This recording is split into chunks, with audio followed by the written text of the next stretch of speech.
final play is a Wilson loft to the end zone, which is fought for by Tate with Jennings simultaneous. Who has it? Who they give it to?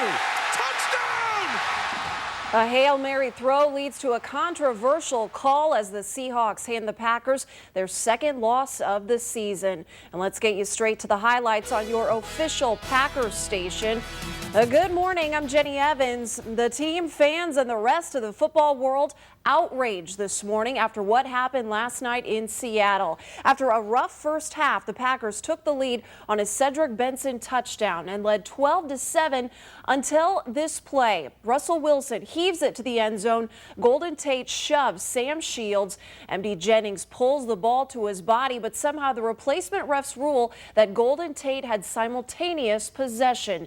Ruled a touchdown. Reviewed, not overturned. Packers lose 14-12. Aaron Rodgers and Mike McCarthy not happy. Just look at the replay. And then the fact that it was reviewed is awful. That's all I'm going to say about it. Don't ask me a question about the officials, all right? So we'll just cut to the chase right there. The league has a lot to look at. But, like I said, Roger, the refs did a great job.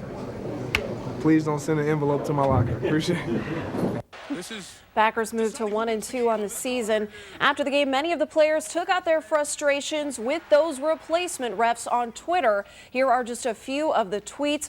Guard TJ Lang writes, quote, "Any player or coach in Seattle that really thinks they won that game has zero integrity as a man and should be embarrassed."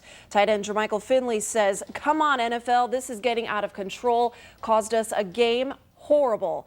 And guard Josh Sitton writes, quote, "This is getting ridiculous. The NFL needs to get the refs back before we strike and they make no money."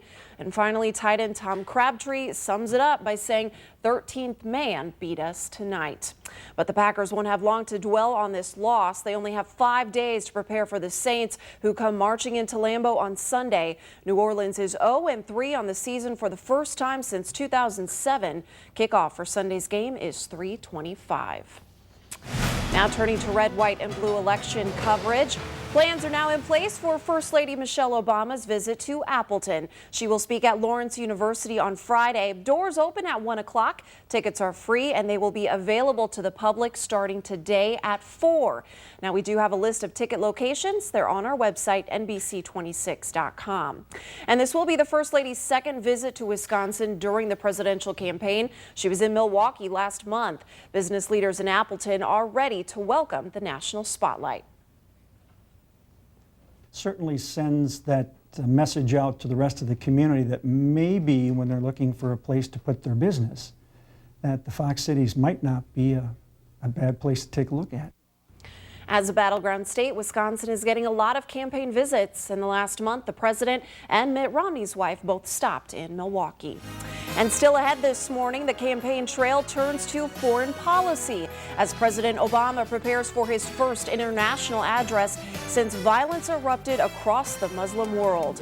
Plus, hear why it will soon be more difficult to bring home the bacon.